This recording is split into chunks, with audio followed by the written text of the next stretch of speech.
ओम शांति। आज सुनते हैं 24 मई की दिल में छपने वाली गहराई की बातें। आज की मुरली में कितना सुंदर बाबा ने दिल में छपने वाली जो बात थी कि बच्चे, मैं तुम्हें अंत टाइम में बहुत बहलाऊंगा, खूनी नायक खेल छिड़ा होगा चारों ओर, लेकिन तुम बच्चे खुशी में साक्षात्कार करते रहेंगे। बच्चे, जैसे आदि सो अंत, आदि में भी साक्षात्कार द्वारा बहुत बहलाया, अंत में भी तुम्हें बहुत बहलाऊंगा। ये बहुत दिल की, देखो बाबा कितना बच्चों का ध्यान रखते हैं। फिर बाबा ने कहा कि बच्चे, ऐसे खूनी नायक खेल को देखने की हिम्मत भी तो चाहिए, तुम साक्षी होके देखते रहेंगे। फिर बाबा ने साथ साथ ये कहा, अरे भाई, ये कोई ब्रह्मा बाबा बुट्टू है क्या? शिव बाबा पढ़ाते हैं तो बैठा रहता है, तो ये भी तो साथ साथ सेवा करता है। लेकिन तुम हमेशा समझो, शिव बाबा इसके द्वारा पढ़ाते हैं। तुम्हारा बुद्धि योग तो शिव बाबा में लगना चाहिए, विक्रम विनाश तो शिव बाबा की याद से ही होंगे ना। बाबा ने कहा, कितनी तीखी तुम्हारी मम्मा है, देखो ज्ञान योग का बल कुमारी है, ज्ञान योग का बल भरा हुआ है। ये बाबा भी बहुत योग लगाता है। बाबा ने कहा तो मम्मा, बाबा को फॉलो करके तुम उनके तख्त नशीन बन जाओ। तो ये बाबा ने आज कितना सुंदर गीत था, तू प्यार का सागर है, तेरी एक बूंद के प्यासे हम। तेरी ये भक्तों का गीत, भगत तो एक बूंद के प्यासे हैं, और बाबा के बच्चे तो क्या करते हैं, सारा सागर हप कर लिया, सारा सागर हप कर लिया। तो बाबा ने कहा, इसलिए तुम ऐसे बनो जिससे तुम्हें सागर तुम्हारा बन जाए, तुम भी बाप के समान प्यार के सागर बनो, हाँ, प्रेम के सागर बनो। तो इस तरीके सारा बाबा ने कितना सुंदर हम बच्चों को बताया। प्यारे ते प्यारे वस्तु को याद करना है। हाँ, जब तुम सर्वशक्तिवान से योग नहीं, कोई फायदा नहीं। जब तक सर्वशक्तिवान से योग नहीं, कोई फायदा नहीं। इसलिए बाबा को याद करते करते तुम बाबा के पास चले जाएंगे। तो बाबा ने कहा, देखो बच्चे, योग से आज बाबा ने बहुत फायदे बताए। बच्चे, तुम बाबा को याद करेंगे तो क्या होगा? याद से बच्चे तुम्हारी आयु बढ़ेगी। याद करेंगे तो तुम्हारा दीपक जलता जाएगा आत्मा। याद करेंगे तो बच्चे तुम्हारे विक्रम विनाश होंगे। इसलिए बच्चे कहा जाता है, मन मना भाव मध्याजी भाव। मन को मेरे में बार बार लगाओ और साथ साथ वर्षे को याद करो। आज बाबा ने कहा, देखो बच्चे, तुम्हें तीसरा नेत्र दिया जाता है ना, ये तीसरा नेत्र कौन सा है? ये है तीसरा नेत्र। देखो बच्चे, तीसरी की कथा कहते ना, तीसरी की कथा ये तीसरा नेत्र तुम्हें ज्ञान का बाबा प्रदान करते हैं। तुम्हारा तीसरा नेत्र अब खुला हुआ है, अर्थात आत्मिक दृष्टि से तुम्हें सबको देखना है। अगर देह भान से देखते हैं तो समझ लो हमारा तीसरा नेत्र बंद है। विकारों के अधीन है तो समझ लो तीसरा नेत्र ज्ञान का बंद है। सदा तीसरा नेत्र खुला रहे। फिर बाबा ने कितना अच्छा कहा कि बच्चे, तुम बच्चे, ये जो आत्मा के ऑर्गन है ना, ये बच्चे मन बुद्धि, ये मन बुद्धि ऑर्गन्स हैं। आत्मा जो है सब कर्मेंद्रियों की मालिक है। तो हमें आत्म अभिमानी बनना है। फिर बाबा ने कहा, याद के साथ साथ बच्चों को सर्विस भी करनी है, सर्विस भी करनी। आज बाबा ने कहा, शंख बच्चे बजाओ। जो शंख बजाएंगे ना, बाहर में जाके वो राजा रानी बने। ज्ञान का शंख अच्छी तरह बजाना चाहिए सबको जागो जागो। टाइम कितना रह गया है? अब तो जागती जा रही दुनिया, फटाफट जागनी है। सब आत्माएं जाग जाएंगी, प्रत्यक्षता में देरी नहीं लगेगी। ऐसी सोशल मीडिया के साधन आ गए, एक दिन में बाबा प्रत्यक्ष हो सकता है, एक दिन में। इसलिए तो बाबा ने बच्चों को कमाई का कुछ टाइम दिया हुआ है।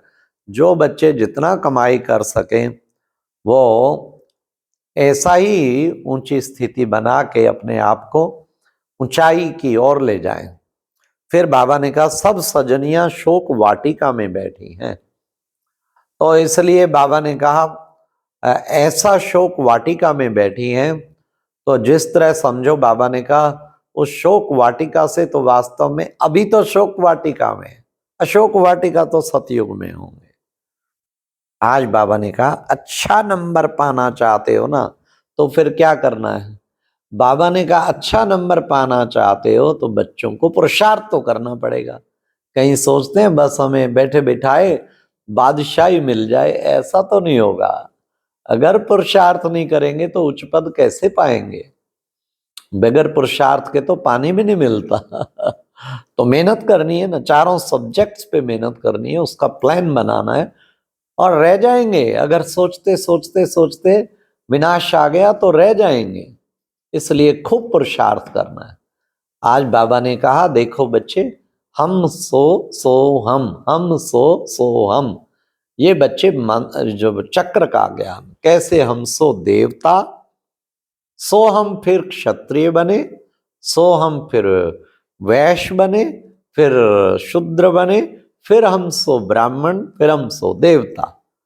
बाबा ने कहा उन्होंने तो कह दिया हम सो आत्मा, सो हम परमात्मा, लेकिन बच्चे वास्तव में ये चक्र है। आत्मा तुम्हारी ट्रेवल करते करते गोल्डन एज, फिर सिल्वर एज, फिर कॉपर एज, फिर आयरन एज, फिर आके डायमंड एज संगम में लाके फिर गोल्डन एज सतयुग में चली जाती। तो अभी वो चक्र ये बुद्धि में रखना है, ऐसे रिपीट करते रहना है, सुदर्शन चक्र घुमाते रहना है, तभी तो चक्रवर्ती राजा रानी बनेंगे ना। तो बाबा ने पुरुषार्थ की युक्ति बाबा हम बच्चों को बतलाते हैं। फिर बाबा ने कहा कि देखो बच्चे, तुम बच्चे विशेष जो है खास बाबा के साथ साथ तुम बच्चों को ऐसी प्रीत लगानी है, पवित्रता का बल चाहिए जिससे निरोगी काया बनेगी। प्योरिटी सबसे मुख्य चीज है, प्योरिटी की पावर से ही निरोगी काया बनेगी।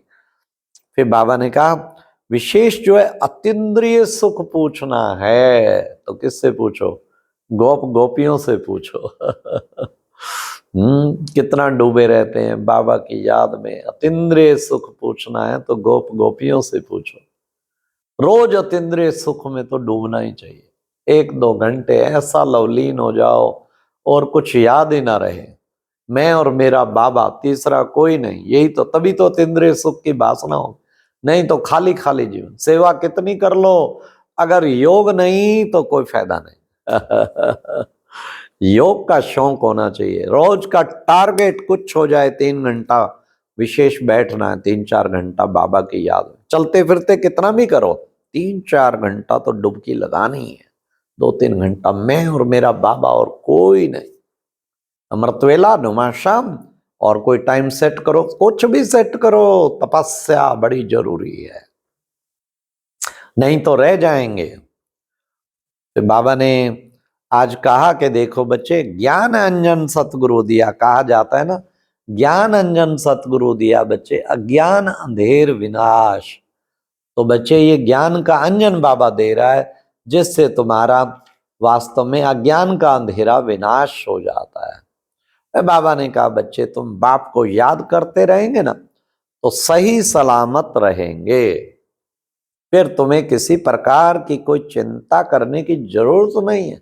बाबा की याद में किसी का शरीर छूटे अंत मते सो गते हो जाएगी, फिर तो बहुत ही उच्च पद पाएगा।